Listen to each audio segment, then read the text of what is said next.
तो हम हैं यमुना के किनारे रघुनाथपुर गांव में, जो चंबल का सबसे एक इंटीरियर गांव है। और ये है निहाल सिंह जी। प्रणाम निहाल सिंह जी। या प्रणाम और महिम सिंह जी। महिम सिंह जी।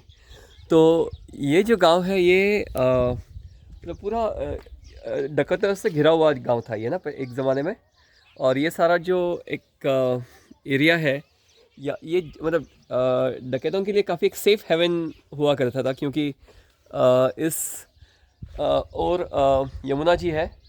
और यहाँ से मेरे ख्याल से एमपी का बॉर्डर भी नज़दीक होगा उस साइड में। चंबल इधर और हाँ, ये इस और चंबल की नदी है चंबल इधर। और ये बीच का इलाका है। तो यहाँ पे और यहाँ के जो लोग हैं जो बागी हुआ करते थे, तो उनको इस जगह की पूरी मालूमात थी। तो मतलब शायद उनको यहाँ पे रहने के लिए थोड़ी आसानी होती होगी। तो आप थोड़ा इस गांव के बारे में बताएंगे निहाल सिंह जी।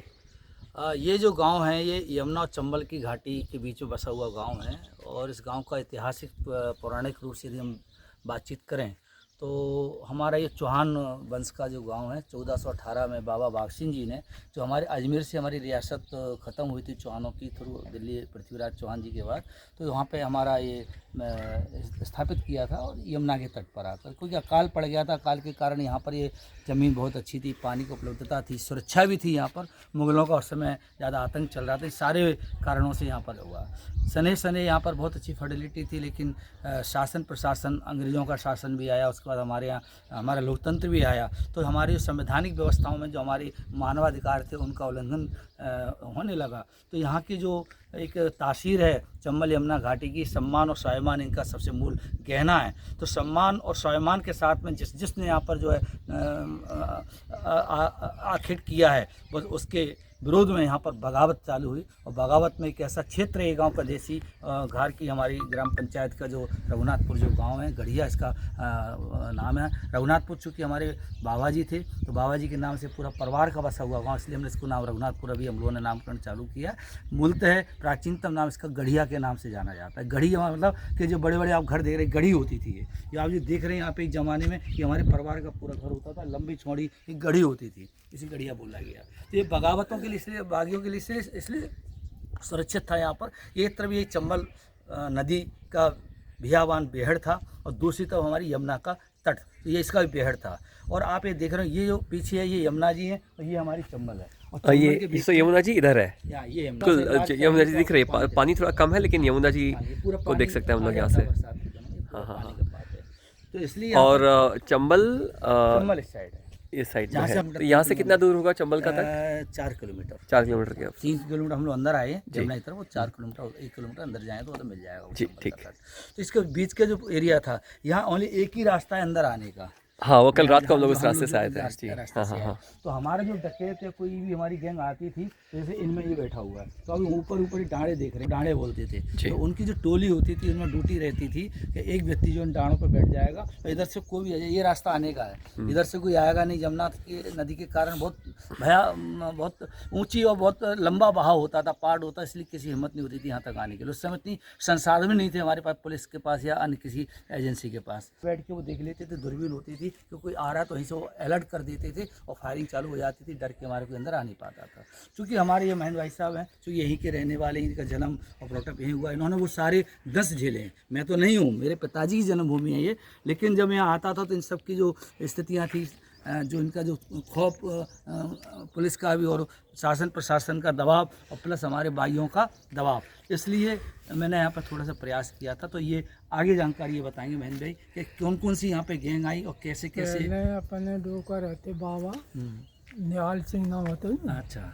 तो पहले तो बीरा उठाते गए दशहरा को चकरनगर, तो बिन वो बोला बहुत बे बीरा उठाते जाओ, बीरा और कोई की हिम्मत नहीं, पूरे क्षेत्र में भी उठाते। बीरा मतलब नाल होता था? नहीं, उनको बीरा, पान का बीड़ा। ओके। अच्छा, पान का मतलब सामाजिक एक्सेप्टेंस की मतलब समाज, मतलब वो चक्करनगर जो हमारी रियासत थी यहाँ पर। तो हमारे जो भाई साहब बता रहे हैं कि हमारे बाबा थे, मतलब हमारी पीढ़ी से 7 पीढ़ी के पीछे चले जाएंगे, तो मेरी नाम राशि निहाल सिंह चौहान हमारे बाबा हुआ करते थे। तो जब तक वो नहीं पहुंच जाते थे वहाँ राज दरबार में और पान का बीड़ा दशहरे पे एक प्रेम और सौहार्द का दिया जाता था, तब तक जहाज वहाँ में पर कोई बेचती नहीं, बहुत जनता इकट्ठी होती तब क्षेत्र तक उनको नहीं जाता। ये अच्छा हमारे मतलब गाँव की उनका मान्यता थी, स्टेटस था उनका। स्टेटस जी। हमारे इस गाँव का वो स्टेटस रहा है संचल में, आपको अच्छा ये उन्होंने बताया। जे यही मान्य करते करे तब इन गाँव तब बसो नहीं तो जब पे इन छेरी चल रही थी तो छेरी और लारी जन बड़ा नहीं बोलाते पहले, तो दिन में कुश्ती हो रही थी, बाप रे बाप जो जपुड़िया डरी कुश्ती हो रही थी। हाँ अच्छा हाँ जानवर की आवाज। जानवर और छेरी। छेरी हाँ। बकरी बकरी अच्छा बकरी की और अच्छा मतलब अच्छा तो जब तेंदुआ आया ऐसा कुछ होगा। हाँ, बड़ा बोलाते लारी लारी बोलाते। सियार जैसी चीज मान लो। हाँ इतनी अच्छा। बड़ी होती है। होती कल आपने देखा था ना रास्ते हाँ में? हाँ अच्छा वो लोमड़ी हाँ, जैसे। हाँ अच्छा अच्छा वही है। हमारे निकले वही जा रहे थे तो यहाँ छेरी लारी की कुश्ती हो रही तो आखिरी में जानवर को भजना पर छेरी जीत गई। यहाँ की छेरी में भी इतनी दम है, मतलब बकरी में भी इतनी ताकत है अच्छा। कि जानवर को भागना पड़ा लेकिन बकरी नहीं भागी। तो बाबा जब बोले कि जो तो जीत की गाड़ी है सोई बंद ने यहीं खोदना शुरू कर दा तब जा गाँव बस हो तो ऐसे हो जब गाड़ी बोला जीत की गाड़ी यहीं पर तब ही तो जा गाँव बस हो तो भाई। अच्छा अच्छा अच्छा मतलब यहाँ पे बकरी में इतना ताकत है तो ये गांव सही है, यहीं पे बस जाता है। इस हिसाब से वो गांव बस गया था यहाँ पे। इसलिए इसका नाम जीत की गढ़ी के नाम से गढ़िया कहलाया आगे से। अच्छा जीत की घड़ी। अच्छा तो जो जानवर है और उसके बीच में और बकरी के बीच में जो लड़ाई हुई थी जिसमें बकरी जीती, तो बकरी अगर इतनी ताकतवर है इस गांव की तो ये सही जगह है अपनी गढ़िया बसाने की। उन्होंने रहने का निर्णय लिया, हम आने वाली संतति को यहाँ पे बसाएंगे, यहाँ पे आगे बढ़ाएंगे। तो हम लोग आज उन्हीं के अंश और वंश के लोग हैं जो यहाँ पे निवास कर रहे हैं। फिर वन पे जब गए तो बीरा बांधना एक दिन आज लेट होएगा थोड़े तो बीरा उठेगा वहाँ तो औरतें लेट तब सड़क नहीं थी अपनी पगडंडी थी तो बे बाबा पहुँचे तो औरतें लेटरिन फिर रही थी। औरतें बोली वहीं की कि देखो निहाल निहाल बाबा अब जा रहा है और बीरा उठेगा। सबिन के कान में भनक पड़े तेगा डार के चलाते तेगा बगल में डरो रहा तो वहाँ पहुँचे जैसे सबिन ने ऐसी घोड़ी चढ़े चढ़े बोले कि बीरा किसने उठाया। सुबह में अब सुनना सकेगा बिल्कुल कोई नहीं बोलो तो जाने उठाओ तो जैसे तैसे धर दो तब भी उठे। मैंने कह रही थी मैंने कान बना पड़ गई। मैंने पहुँचे तो मैंने कही बीरा किसने उठाया। तो जब ज़्यादा बात आला भाई तो उठाया था वहाँ थी हमने कि कौन हाथ तो उठाओगे जाते तो मैंने घोड़ी चढ़े चढ़े एकदम तेगा दो। तेगा मतलब धारदार जैसी है ना, ये ऐसे बड़ा तेगा तलवार टाइप का होता था, तलवारी मान लो उसका। भाई बनने जाई तो बन टूए करो या वापस घोड़ी लाए अपने चले आए। अच्छा मतलब ये जो निहाल सिंह जी जो थे तो उन्होंने जब उनके पहुंचने के पहले किसी ने बीड़ा उठा लिया था। अच्छा तो है ना, तो बीड़ा उठा लिया तो वो यहाँ से जा रहे थे, कुछ महिलाओं के चर्चा में उन्होंने सुन लिया था कि बाबा अभी जा रहे हैं, निहाल बाबा अब जा रहे हैं चक्कर नगर राजमहल में, और वहाँ बीड़ा उठ गया है। तो उन्होंने जाते ही पूछा, बोला बीड़ा किसने उठाया। तो कोई नहीं बोला, तो एक जिसने बीड़ा उठाया था उसने हाथ खड़ा कर दिया। तो घोड़ी पे चलते थे वो, तो उन्होंने वो तेगा जो तलवार रूपी जो धार थी उससे सीधा हाथ अलग कर दिया और अपना जो वापस चले आए वो। अच्छा ये इस गांव की तासीर है, सम्मान और स्वाभिमान। आपने हमको दायित्व दिया है, हम सर्वोपरि समाज ने हमको स्वीकार किया, तो आपने कैसे हिम्मत जुटा दी बोला उसको। और वो जो बीड़ा उठाने वाले थे वो दूसरे गांव के थे या यही गांव से थे। दूसरे गाँव अच्छा वहीं के थे लोकल। तो आपने अभी आप इसी गांव में पले बड़े हो तो कितने साल हो गए अभी आपको इस गांव में। भाई 60 साल की उम्र है। 60 साल की उम्र है। तो अपने सारे जो डकैती और पुलिस की जो पूरी मतलब पुलिस उनको पकड़ने को आती है और जो डकैत तो नहीं बोलेंगे उनको बागी बोलेंगे, तो जो बागी पकड़ ले आते थे वो यहीं पे रखते थे पकड़। तो ये सारी जो चीज़ें आपने खुद अनुभव करी है। आप बागियों के साथ चले भी हैं कभी। चले गए। अच्छा कौन कौन से बागियों के साथ चले आप। हम तो ज़्यादा आए तो बहुत हैं। राजू कछवाए रहे कोटचरी के चामल पारे कछवा ठाकुर रहते और रज्जन ज़्यादा रहे और मलखान सिंह हाँ और तो- मेरे बे फूलों देवी सभी रहे यानी बहुत तो हैं। जो बाहर की दुनिया जो है जो इनको डकैत बोलती है या जो खौफ है या चंबल की घाटी डकैतों के लिए बदनाम है बाहर, तो आपने जो इन डकैतों को या इन बागियों को जो आप उनके साथ चले हो तो आपने क्या अनुभव किया, मतलब कैसे लोग थे वो। आदमी बहुत बढ़िया। बड़े आदमी थे। अच्छा तो उनको डकैत बोलना गलत होगा, ये तो बागी थे। नहीं, हम डकैत तो बागी कहते नहीं थे। हाँ अपने जैसे हम तो हो तो भैया, और भैया ना तो वाह को चला तो अच्छा दद्दू दद्दू बोला थे लोग। अच्छा। दद्दू तो वो मतलब बढ़िया आदमी थे, फिर मतलब पुलिस को उनसे क्या दिक्कत थी? पुलिस को जाती है तुम राशन पानी दे दीजिए, बाहर से पकड़े ले आते, ये छूटती हैं दिल्ली से फिरोजाबाद दूर दूर से पकड़ी आती। अच्छा पकड़ मतलब जो बड़े बड़े पैसे वाले होते थे हाँ। और वो अन्याय शोषण करके ही पैसे वाले बनते थे, तो उनके किसी बच्चे को या उनके फैमिली मेम्बर्स को यहाँ पर ले आते थे, उनके साथ कोई अनहोनी नहीं करते थे वो। बस ये उनका ये कहना रहता था, आपका बालक यहाँ पर हमारे पास है या महिला हमारे पास है, या महिला तो कभी नहीं आई, महिला कभी नहीं है उन्होंने हाथ लगाई, बच्चे को उनको तो उनके बदले में आप 1 करोड़ रुपए दे जाएँ, 50 लाख दे जाएँ और अपने बच्चे को ले जाएँ, और बच्चा यहाँ सुरक्षित बिल्कुल घर की तरह रखते थे और ईमानदारी से उनके पास छोटा बच्चा राशि, छोटा बच्चा तभी दूध पिलाते, अच्छा खाना खिलाते, बढ़िया। मतलब घर से अच्छा व्यवहार तो उनको शायद यहाँ मिलता। मतलब अगर मेरी पकड़ हो जाए तो मैं शायद यहीं फंस जाऊँ यार। मत बेचो पैसे।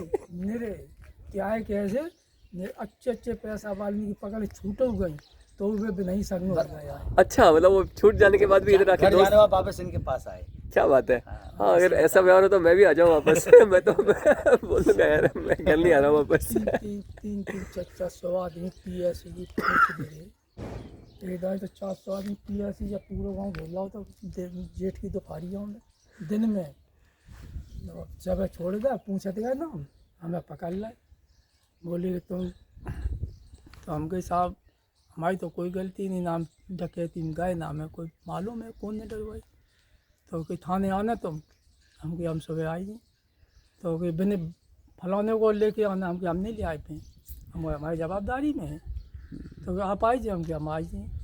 सुबह गए सो रिश्तेदारों को ले कर थाने में पहुँचे, रुपये तब मत दहा तो 300 रुपये दे दर छोड़ गया। नहीं ये थोड़ा समझ में नहीं आया मुझे। ये इसमें ये था कि एक बार इन्होंने अभी एक घटना बताई कि जब यहाँ पे बहुत ज़्यादा बागी का जो ये सबसे सुरक्षित आश्रय स्थल था, यहाँ सालों पड़े रहते थे, और हमारा एक घरवा मतलब गांव के नाते हमको डकैत बागी नहीं बोलते थे, भैया दद्दू बड़े भाई इस तरह के रिश्ते चलते थे हमारे। तो उनको जो लेडीज आती हम भाभी कहते। अच्छा जो मतलब महिला बागी जो होती थी उनके साथ फुलन देवी होगी या सीमा परियार जी होंगी, सीमा परियार जी हैं और भाभी कहते लवली अच्छा। पांडे जी हैं, हाँ, हाँ, ये सब यहाँ पे, तो यहाँ घर तक भी आते थे वो लोग। ऐसा तो ये अभी अपन चल रहे हैं, हम लोग चलेंगे ना उनके उसी स्पॉट पे जहाँ वो रहते थे, आपको बताएं। अभी हम लोग वहीं चलेंगे। तो इनका ये कहना है कि वह दोपहर में जो है जेठ मास मतलब जून के महीने में 400 पुलिस वालों ने पूरे गांव घेर लिया, और तो सब निकल गए बेड में, लेकिन ये मिल गए उनको। अच्छा आप मिले थे? आप हाँ, मिल गए। हाँ। तो उन्होंने पूछा, बोला आपका नाम ये है, तो उन्होंने बता दिया हमारा नाम ये है। बोला आप इनको मदद करते हैं बागियों को, डकैतों को? बोला सब करनी पड़ेगी, हमारी तो मजबूरी है।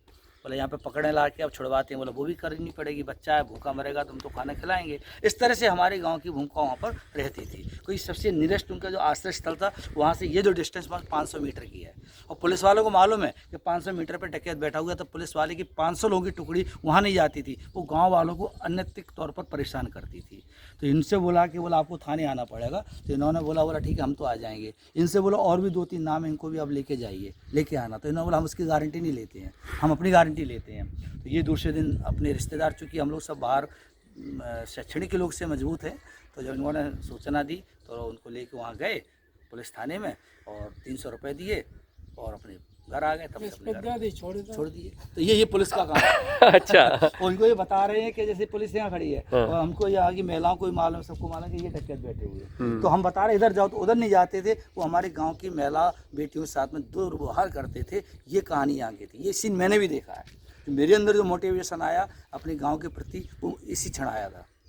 मैं दोपहर में आया था, खाना खा रहा था इस वाले घर में, मड हाउस था। अच्छा। और दोपहर की बात थी, और यहाँ पर गैंग थी, सामने जो दिखाई दे रहे हैं ये, हाँ। यहाँ नीचे की गैंग। अच्छा यहाँ पे ये इस जगह सामने पेड़ जो होते हैं, इधर हाँ। है कोई यहाँ पे। हाँ। तो यहाँ पे गैंग थी, उनको खबर मिली, तो पुलिस वाले इधर से आते हैं, आके देंगे वहाँ नहीं जा रहे वो सीधे यहाँ पे आते हैं गाँव में। अच्छा वो डर जाते थे हाँ, वो जो भी डकैतों हो, से? कौन वो यहाँ पे आके वो अपनी दादागिरी हमारी महिलाओं पे बच्चों पे दिखाते थे। साहब चलो तो नहीं जाते। के मरवाना चाहते हैं। ये पुलिस वालों का कहना होता है। अच्छा तो जब वो यहाँ पे आए, तो मैं जो खाना खा रहा था, तो उन्होंने जो अपशब्द कहे हमारी भाभियों को यहाँ पे जो सब जो भी बैठी हैं नीचे भाभियाँ भी हैं, तो मतलब वो मुझे मतलब मैं 8 मतलब मुश्किल से 12 13 14 साल का रहा हूँ उस समय। तो वो बस मेरा क्षण था कि यार मतलब ऐसा क्यों, कि पुलिस से हमें क्यों डरना, जब आप हमारा मदद नहीं कर पा रहे हैं और वो सामने बैठे हम बता भी रहे हैं, छुपा भी नहीं रहे हैं, तो जाइए ना आप उनके पास में। हमारे यहाँ की मातृशक्ति को, हमारे यहाँ की महिलाओं को, भाभियों को, बेटियों को आप गाली गलौज मतलब उल्टी सीधी क्यों कह रहे हैं मतलब। तो कहीं ना कहीं हमें ऐसा लगा ये शिक्षा का अभाव है और जानकारी का अभाव है, इस कारण से हमारे गाँव के जो एकदम पुरुष हैं मर्द वो मलखान सिंह होते बटीले बस सामने दिख रहा दूर रहते हैं वो टीले पे। अभी अपन नीचे से लेंगे फोटो। हाँ हाँ हाँ। आगे वो टॉप है, वो ऊंचा, सबसे ऊंचा वाला टीला उन्हीं का है वो। अच्छा। जेठ को मायना तो हम लोग हमारे जमुना जी में ये आई सुबिन ने भाई तीर गया कि चलो भाई सुबिन ये आदमी हनाए रहे थे दिन में जमुना में बे बच गए कि दो पुलिस आई गई बिन तक आई मलखान सिंह थे बिन माइक रहता बिन पे माइक खोल दो बिन ने माइक खोल दो बोले कि ऐसा है आप लोग पीछे लौट जाइए। मलखान सिंह ने बोला पुलिस को। हाँ माइक लगा के माइक तो हमसे लोगों की जगह आप लोग घर भाग जाइए कि कोई गोली वोली चलन लगी आप लोग मर जाओगे घर गाँव भाग जाओ। दिन तक बोले पीछे लौटो मरना चाहते हो अपने बच्चे पालो तो बच्चे और मरना चाहते हो तो चले जाओ। आप तुम्हारी कैसे हम वो नहीं है आप असला वहीं रख दो मिलो आएंगे कोई परेशानी नहीं हम हाथ नहीं लगाएंगे और मुठभेड़ करना है तो 1 घंटे जितना फोर्स बुलाए पाओ उतना फोर्स बुला लो। हमारे खाना बन रहा है खाना में बिघन नहीं जा रहा खाना बनाने खान दो और तुम फोर्स बुलाए पाओ जितना बना लो फिर गोली चलन दो हमारी तैयारी। अच्छा मतलब खुली धमकी दे दी उन्होंने। हाँ, तो पुलिस वाले भागे कि भागो मत शांति में जाओ भागो मत। हम अब यहाँ ना आए गाँव में तो बोले ऐसी रास्ता बताओ जो हम लोग निकल जाए अब कोई बदमाश ना मिले कि आदमी का बहुत हीरा आदमी है जो उसने हम पे हमला नहीं बोला नहीं हम तो नीचे आते जमुना के तीरे में ऊपर आते हम गोली चला दे। हाँ समझ जाते बहुत भला आदमी मतलब उनके भी उसूल थे। हाँ कि पुलिस में उन्होंने ऐसे ही मतलब उनको बता दिया कि भैया मत आना अब निकल गए तो फिर उनको बिल्कुल कोई भी बागी तकलीफ यहाँ नहीं पर हुई। एक लंबी फेर लिस्ट है, कोई बागी ऐसा नहीं हुआ जिसने यहाँ पर गरीब के साथ अन्याय किया हो और निहत्थे पे वार किया हो, चाहे वो पुलिस प्रशासन ही क्यों ना रहा हो। और कोई भी बागी ऐसा नहीं रहा जिसने महिला और जो इस तरह की जो एक्टिविटी की जाती है ना, यदि कोई गलती से हमारे परिवार की बहू बेटी उनके क्षेत्र में पहुँच भी जाती थी तो पैर छूते थे, पैसे देते थे, कहते बेटा आज के बाद मत आना, एक आदमी भेजते थे, घर भेजते थे। ये उनके उसूल थे। नहीं जैसे अब तुम आए जैसे ज़रूर पर तुम आए रहते और फिर रास्ता मिल जाते और जैसे लेडीज ऐसा पहले पला चलाते पुरने की विदा होके आती थी ना, तो वे ले लेते जा खाते बेटो जाने दे दो ना खाना के लाए और जितने जल्दी आज़ाद दे देते ये पला बनवाए अपने बाहर बांट दिए। लाइक रॉबिन हुड ही थे एक अपने इस चंबल के है ना। तो इसलिए गांव वाले उनको बहुत पसंद करते थे और जो पूंजीपति है जिनको जो भी है उनको अपना एजेंडा चलाना था तो उनको ये पसंद नहीं था तो पुलिस या जो भी है सरकारी यंत्रणा का इस्तेमाल करके उनको वो बागियों को भगाना था। तो भाई पुलिस को भी अपना तंत्र भाई वेतन देना है सब करना है तो वो अपना काम करते थे, ये अपना काम करते थे। और जब नहीं हुआ जब बहुत ज़्यादा पुलिस शासन परेशान होने लगा तो उन्होंने बोला ठीक है आप समर्पण करें, बोला हम शर्तों के साथ समर्पण करते हैं। इन्होंने सबने समर्पण किया और समर्पण करके आज वो फिर से समाज में एक स्थापित जीवन जी रहे हैं। जितना बदमाश मारो है खुद उनके रिश्तेदार नहीं ने और नहीं ने घटिया करके मरवाओ पुलिस ने किसी ने नहीं मार पाया। अच्छा मतलब जो भी मतलब जो उनके रिश्तेदार या कोई जैसे तो उन्होंने रिश्तेदार हूँ और पुलिस ने थोड़ा सा खिला पिला दिया मतलब मिला दिया तो आपने बुला के धोखे से मरवा दिया। अच्छा वहाँ की पुलिस की गोली से कोई नहीं मर पाया आज तक इस पूरी चंबल घाटी में। में लवली मरी थी तो इनके बहन बांधे उन्हें जैद दाव तो ये पर आया लखनऊ के पास में। इसी तरह जगजीवन परिहारिका का याद आया जो उनकी जात जैद दे दो खास बहन ने बांधी थी नोता करो मतलब धोखाधड़ी से ही मरवाया है उनको ऐसे। होता क्या है कि जब वो परिवार वो जब पुलिस क्या होती है जब सीधे नहीं लड़ पाती है तो वो पीछे से वार करती है तो वो इमोशनल ब्लैकमेलिंग करती है। इमोशनल जो रिश्तेदार होते हैं उनको वो प्रेशर बनाती है तो रिश्तेदार क्या करते हैं फिर अपना बीड़ा छुड़ाने के लिए वो इस तरह की एक्टिविटी करते हैं। 4 दिन रह गए हाजिर रह गई रज्जन के लवली रज्जन हाजिर हो गए थे बहन 18 तारीख लगी थी हाजिर के मतलब सरेंडर के लिए। हाँ, surrender। अच्छा हाँ। शर्तें रहती थी उनकी कि हम सम्मान के साथ 4 रहेंगे। दिन रह गए थे, 18 तारीख हाजिर रह रहे थे वहाँ, सिलेंडर रह रहे थे, और 4 दिन बंदे जानी अब ये जाए रहा है, हिसाब किताब में पैसा टका हो जैब 9 तक करके जैब दे दो मरवा। अच्छा ऐसे मरा यहाँ बागी, बागी अपनी उससे पुलिस की गोली से कभी नहीं और ये तो मान ले पर यार सीमा पर यार तो अपनी हिंद खूब आती जाती है, अभेऊ आती मरा। बात कराएंगे शाम को, आपकी बात कराएंगे। ठीक। ये ना अभेऊ आती चुनाव में, अच्छा चुनाव में आती है वो यहाँ पे। अच्छा फूलन देवी आती फिर देखो। हाँ फूलन देवी तो खैर तो उनका गांव कितना लंबा है यहाँ से, फूलन देवी का? फूलन देवी नीचे की आती, अच्छा नीचे से है। 70-80 किलोमीटर होगा अपने यहाँ से। और सीमा परियार का? और ये 70-80 किलोमीटर के आसपास। ये रजन ते महुआ सुनो है मारे के देखो मारे ते महुआ सुनो बगल में पालन है मन के आते अरविंद गुजर आते भी नहीं मोसीलर का वहीं के। अरे यहाँ से ये सब 30-40 किलोमीटर के डिस्टेंस है, लेकिन क्या वहाँ पे जीटी रोड वगैरह नियर बाय है। ये एक ऐसा एरिया है जहाँ से कोई भी हाईवे 70-80 किलोमीटर से पास नहीं है। अभी आके चूँकि ये सब आप देख रहे हैं जो आप आ गए यहाँ तक, अगर यहाँ आने में आपको 2 दिन से 3 से ज़्यादा समय लगता है यहाँ आने में। हमको 2 दिन लगते थे जब पहले हम आते थे बचपन में, अभी ये हम 1.25 घंटे में 1.5 घंटे में यहाँ तक आ जाते हैं। अरविंद ने छुट्टी आएगा 2 भाइया और सर भंडारा करो देवी जाकर मंदिर पर जवारे भाई थे, दशहरा भंडारा और 5 साल हम लोग गए थे। अब मोड़ी ब्याह करो बाबरपुर गेस्ट हाउस में हाईवे पे। किसने? अरविंद ने, अरविंद गुर्जर ने। हाँ, मकान तो गवा लिया। अरविंद गुर्जर का भी यूट्यूब पे आप काफ़ी देखें, काफ़ी फेमस डकैत रहे हैं वो।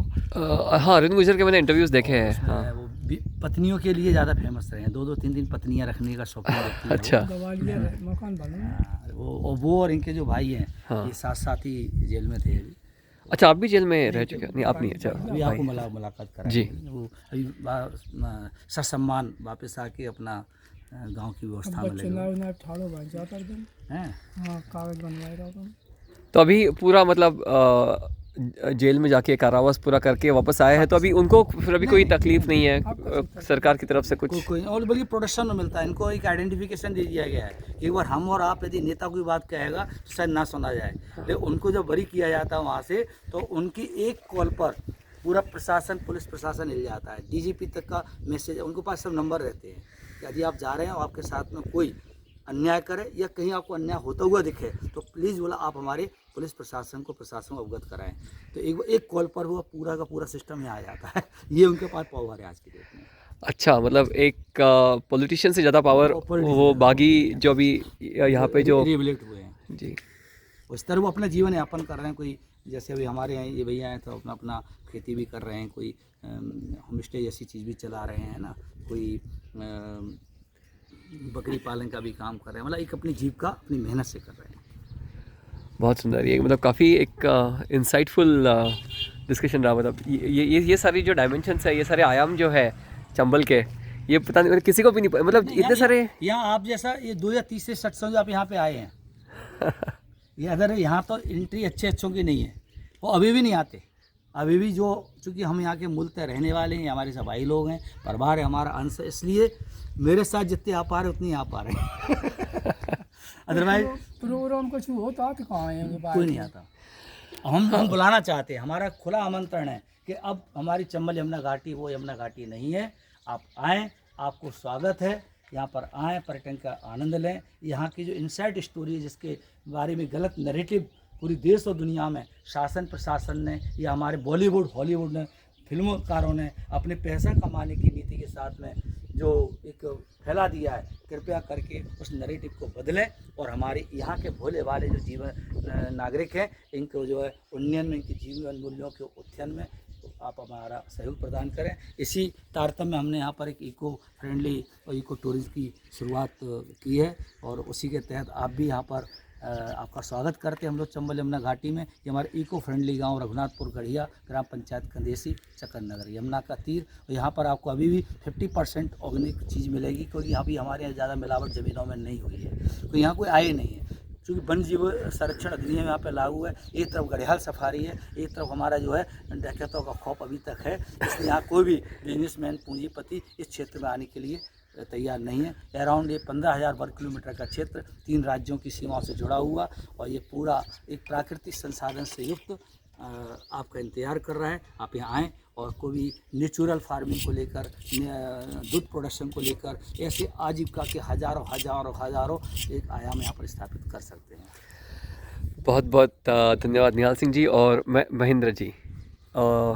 मतलब ये जो पूरा जो मीडिया ने और फिल्मों ने स्पेशली एक सेंसेशन क्रिएट करके बहुत सारा फटाफट पैसा कमाने का जो एक ज़रिया बनाया था, चंबल की एक अलग छवि बताकर कि यहाँ पे डकैत है और वो ऐसे ऐसे बर्ताव करते हैं, तो एक सेंसेशन बना के उन्होंने बहुत सारा पैसा तो कमा लिया, लेकिन उसकी वजह से दुनिया भर में इस जगह की छवि बहुत बिगड़ गई थी। मतलब मैं जब भी यहाँ पे आ रहा था तो मुझे भी बोला, मैं बहुत सारे दोस्तों ने बी सेफ तो नहीं, अभी निहाल सिंह जी ने बुलाया तो फिर अभी सेफ तो है मतलब तो बहुत बहुत मैं यहाँ पे एक पॉइंट आउट और करूँगा। यहाँ पे जो मैंने डेस्टिनेशन बनाया हुआ है, ये सबसे सुदूर गांव है चंबल घाटी का। आप पूरे अभी चंबल घाटी मेरे साथ आप कोटा तक चलेंगे, इधर जहाँ चंबल यमुना का जब मिलन होता है बरहे, और उसके बाद आगे 2 किलोमीटर पर चन्नदा आता है जहाँ 5 नदियों का मिलन होता है, वो भी इसी तरह का डेंस क्षेत्र है। लेकिन इससे सुरक्षित स्थान पूरी चंबल घाटी में कहीं भी नहीं है, इसलिए मैक्सिमम समय बागियों ने यहाँ पर दिया। मैं एक और नैरेटिव, जब मैंने इसको डेस्टिनेशन के रूप में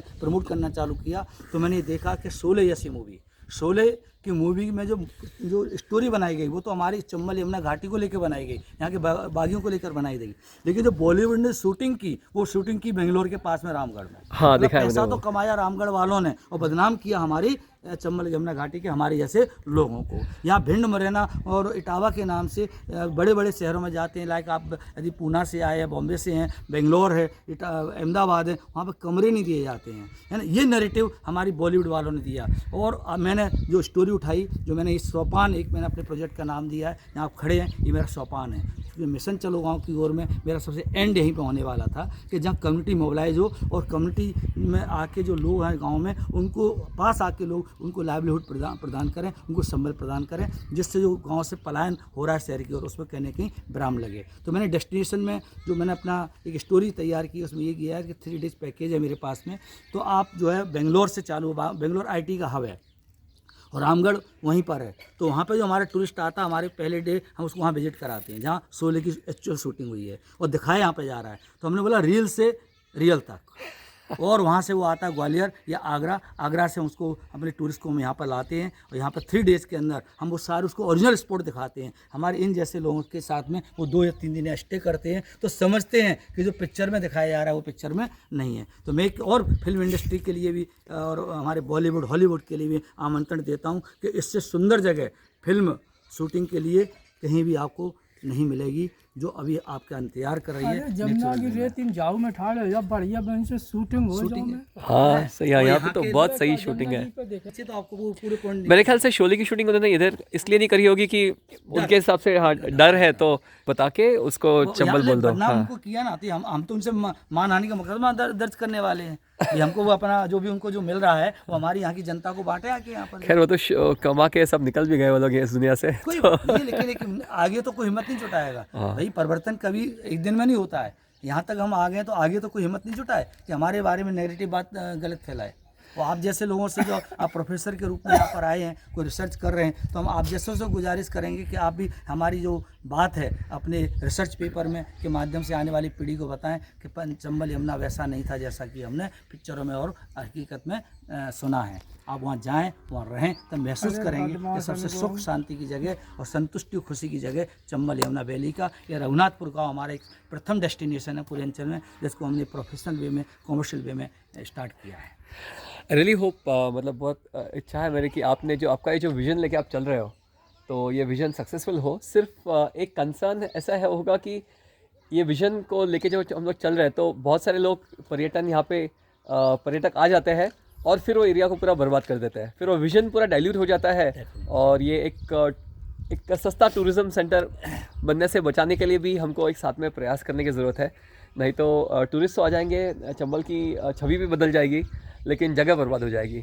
तो आई थिंक उस हिसाब से हमको कुछ प्रिकॉशन ऐसे बनाने पड़ेंगे जो हमारा टूरिस्ट आएगा तो वास्तव में एक्चुअल टूरिस्ट आए। इसलिए हमने प्रथम चरण में जो टूरिज्म का हम जो कॉन्सेप्ट लेके चल रहे हैं, हम इंटेलेक्चुअल पर्सन को यहाँ पे ला रहे हैं। कोई डर के खौफ, जो आपने कहा खौफ के कारण यहाँ कोई नहीं आ पा रहा है, यहाँ तक वही आ पा रहा है जिसको हमारे ऐसा एक कैरियर मिल रहा है। प्लेटफॉर्म मिल रहा है, हेलीपैड मिल रहा है ना। हेलीकॉप्टर तो आप लोग हैं, आप हमारी बात को देश दुनिया पहुंचा सकते हैं, लेकिन हेलीपैड आपको चाहिए। तो हेलीपैड हमारे निहाल सिंह चौहान जैसे, हमारे बहन भाई साहब जैसे, ऐसे में हमारे यहाँ पर तमाम हर गांव में हमारे पास वॉलंटियर्स हैं जिन्होंने चंबल घाटी सौर विकास आंदोलन के तहत ये पूरा जो पहला चरण हमने पूरा किया है, अधोसंरचना से जोड़ना और मुख्य धारा से जोड़ना। अदरवाइज ये क्षेत्र पूरी देश से दुनिया से कटा हुआ था। आप यहाँ देख रहे हैं टावर, जहाँ भी यहाँ पर जितने डकैत तो बागियों का लोकेशन पहले मिलता ही नहीं था यहाँ पर, तो ये पहला टावर लगाया गया था ये। और जब ये टावर आया तो यहाँ से करीबन 100 किलोमीटर की रेंज में जो भी वाइब्रेशन होते थे इसी गांव से, उससे भी ट्रैकिंग होके हम लोग बागियों तक पहुँचने में हमारा प्रशासन हम भी चाहते थे ऐसा सब हो,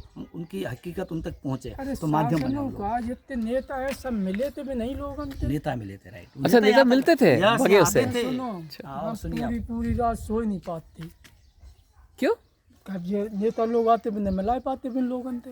अच्छा, नेता लोग आपके पास आते थे और फिर आप उनको बागियों से मिलाने ले जाते थे? जगह बताते।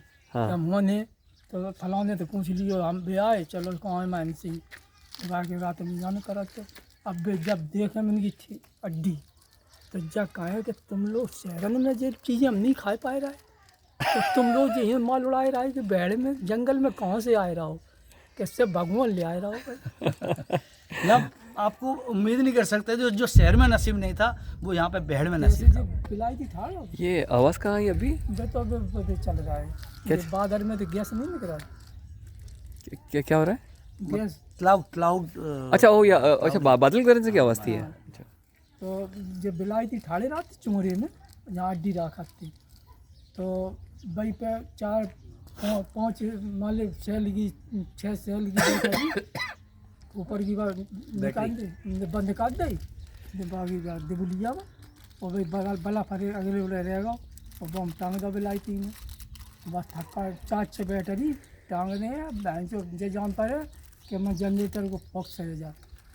ये थोड़ा सा ऊपर से। इनका ये कहना है लाइट तो उस समय थी नहीं यहाँ पर, तो चूंकि जब नेता लोगों सबका समर्थन था, उनको मिलता था, संरक्षण मिलता था, तो वो क्या करते थे, बैटरियाँ आती थी हमारे 6-6 वोल्ट की। नहीं, हाँ, वे अपने जो राखते बागी। अच्छा, अपनी जो बंदूकों वाली। हाँ, जो बगल में डाल के चला। हाँ, मिलकाते का। ओके। तो मतलब एक्चुअली क्या इनके पास सेल वाली बैटरी भी होती थी, तो उन्होंने 5-6 जो बैटरी की लिया, और हंडा जो, अरे 5-6 की नहीं, हाँ सेल डरी। हाँ, तो ऊपर बिंदी पर आध रखा नहीं मिलका था, हाँ, तो पर निकाल दे हाँ, और जलने दो वैसे। प्याली, हाँ, और बस बला पकेलो लगो वो में, तो टांग दे ऊपर बिलाई थी पे।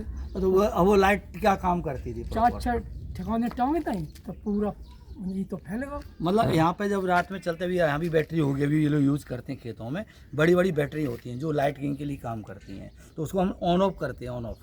अच्छा। अब इनको रात में लाइट जलाना है, तो ऑन ऑफ वाला उन्होंने हटा दिया, और उसको जो बिलायती वाले पेड़ हैं जो जंगल में, हाँ, उनके पीछे उनका टेंट रहता था, ऐसे उल्टा वो टांग देते थे, जिससे पूरा एकदम लाइटिंग हो जाती थी वहाँ पर, ऐसे लगता था फ्लड स्टेडियम चल रहा होता है, और पूरी रात उनका बढ़िया जश्न होता था, खाना पानी पाए, और नेता जब आते तो स्पेशली करते थे वो सब आए। अच्छा।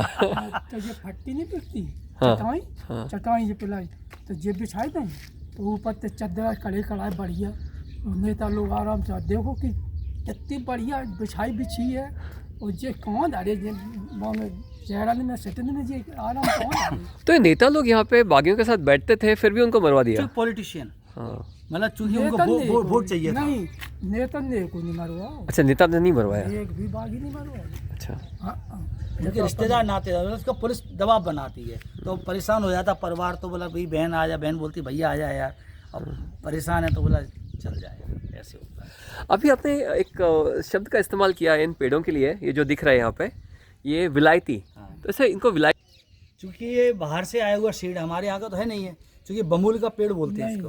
इंदिरा गांधी पहले आती, इंदिरा गांधी, हाँ, तो बिन जा बात है हेलीकॉप्टर से भी या बवाओ तो पूरे गाँव में नहीं होगा, दुनिया में चाहे चलेगा। अच्छा, मतलब ये बाहर से आया हुआ पेड़ है। वैसे यहाँ पे देसी बमूल होता है, यहाँ पे 2 तरह की ये प्रजाति हमारे यहाँ थी, इसलिए देसी प्रजाति जो थी वो तो हमारे लिए बहुत हेल्पफुल थी, हमारे पशुपालन के लिए, पशुओं के लिए अच्छी थी। लेकिन क्या हुआ कि इंदिरा जी के समय में जब पूरे वर्ल्ड वाइड हमारा जब डिस्कशन होता है भूभाग को लेकर, तो उस समय बात आई कि भारत की जो भूमि है वहाँ जो है वन कम होते जा रहे हैं, और धरती जो है सूनी हो रही है, पेड़ों विहीन हो रही है। तो बोला क्या करें, तो उनको किसी एडवाइज़र ने दे दिया, विदेशी कंपनी वालों ने, हमारे पास एक ऐसा पेड़ है जिसको आप फैलवा देंगे, उसे ना पानी चाहिए ना कोई संरक्षण चाहिए, वो अपने आप पनप जाएगा। तो उस समय जो है उन्होंने, इंदिरा जी ने पूरे देश में ऐसा बीज मंगा के गाजर घास और ये दोनों के दोनों इन्होंने फैलवा दिए। तो वो इससे पूरे देश में ये हमारे बिलायती, जिसमें सबसे ज़्यादा चूंकि ये बाजार में शुद्ध है, सब जगह है, सिटियन में शुद्ध इसलिए इसको है। बिलायती बोलते हैं, लोकल भाषा में बिलायती। नहीं जाओ और कोई और जगह कहूँ और कुछ बोल रहा है। नहीं, हमारे यहाँ तो जो लोकल में शब्द दे दिया बिलायती, इसलिए बाहर से आया इसलिए बिलायती है। लेकिन इससे मतलब कुछ फ़ायदा हुआ है या नुकसान ही नुकसान ज़्यादा हुआ है? मतलब ये गलत डिसीजन था एक्चुअली, कि मतलब तमिलनाडु, गुजरात, हर स्टेट में दिखा है ये, तो सभी जगह में ये नुकसान कर दिया। जहाँ तक ये तो धरती की नमी है, चल नमी ज़्यादा है चाहिए, और कोई पेड़ लगा दी हो, कोई कुछ नहीं हो। नमी मतलब जो पानी की जो होती है पानी धरती के अंदर, वो सबसे ज़्यादा से शोषित कर ली, इसलिए हमारे यहाँ नमी पानी में की कमी आ गई मिट्टी में, तो हमारी उर्वरा शक्ति मिट्टी की कम हो गई, पहली बात। दूसरी बात क्या होता था कि ये एकदम फैलता अपने आप, वो कांटा भी आता है इसमें, तो बिल्कुल डेंस होता है ये। तो जो हमारा जो रास्ता आने जाने के खेतों में होता था, एक खेत को पूरी तरह बर्बाद कर देता है ये। और जो हमारा जो ये टीले हैं, टीलों में पहले हम लोग चले जाते थे, गाय भैंस ये सब जाते थे, वो सब जाना बंद हो गया। तो हमारा जो पशु है, ये हमारे जो कृषि योग्य जो ज़मीन बची है, उसी में जाके अपना पेट पालन करता है, आपको बताएं। ये 3-4 ऐसे ड्रॉबैक हैं जिस बिलायती के कारण आज हमको इस पीढ़ी में भोगने पड़ रहे हैं। यही प्रकृति का है कि हम कोई निर्णय लें प्रकृति के साथ में, तो आने वाली 2-4 पीढ़ी के लिए सोच कर लें, तभी प्रकृति में कोई भी चेंज करें। और आई थिंक सेम चीज़ जो हम लोग यहाँ पे टूरिज़्म डेवलप करने की सोच रहे हैं, वही एक विज़न लेके हम लोग सोचे कि ये जैसे विलायती पेड़ों ने हम लोग एक सोच थी कि यहाँ पे प्रकृति के लिए अच्छा होगा, लेकिन वो तो मतलब लॉन्ग टर्म एक बर्बादी हो रही है। वैसे ही टूरिज़्म जब भी हम लोग यहाँ पे डेवलप कर रहे हैं, तो वो डेवलप तो होना चाहिए, लोग यहाँ पे आने चाहिए, उनको इसकी एक पॉजिटिव छवि भी तैयार हो जानी चाहिए। लेकिन उस चक्कर में जगह की जो जगह का जो सौंदर्य है, उसका जो ओरिजिनल कल्चर है, हेरिटेज है, वो बरकरार रहे। आई थिंक ये भी हमको एक अभी हम लोगों ने इसमें थोड़ा ध्यान देना चालू किया है इसमें, कि जो पहले का दौर था, शिक्षा का अभाव था, गांव अपने आप में सक्षम थे, और चूंकि केंद्र से सारा सिस्टम चलता था। अभी हमारे यहाँ जो व्यवस्था बनी, विकेंद्रीकरण व्यवस्था बनाई गई है, तो यहाँ पर कोई भी डिसीजन हम लोग लेते हैं, तो हम लोग यहाँ के लोकल जो ग्राम सभा होती है, और हमारे महिला समूह यहाँ पर हमने बनाए हुए हैं, तो महिला समूह के द्वारा बैठकर उनके जो गाइडेंस आते हैं, उसके अनुसार ही हम लोग आगे स्टेप बढ़ा रहे हैं। इसमें हम लोग ऊपर से कोई सिस्टम नहीं दे रहे हैं। तो जो रिस्पॉन्सिबल टूरिज्म की आपने बात की, तो जो पर्यटक आए, वो बुद्धिजीवी पर्यटक आए, इंटेलेक्चुअल पर्यटक आए, एक कलात्मक विचारधारा का पर्यटक आए, हमारा पूरा ध्यान है कि वही यहाँ तक पहुँचेगा, एक आम भीड़ नहीं आ पाएगी। आम भीड़ आती तो है इधर, उनको अच्छा लगता है यहाँ पर, स्पेशली यूथ जो आते हैं, सीधा हमारे यहाँ से करीबन 15 किलोमीटर पर अब जीटी रोड मिल गई है। पहले यहाँ कुछ आवागमन नहीं था, अभी हमने मूवमेंट करके, आंदोलन करके पुल का निर्माण करा दिया, तो आज ये हम लोग जो 40 किलोमीटर दूर हमसे बाजार होता था, वो आज हमारा मात्र 15 किलोमीटर रह गया है। तो लोग वहाँ से हाईवे से उतर के घुसे चले आते हैं, शांति मिलती है, बहुत अच्छा लगता है।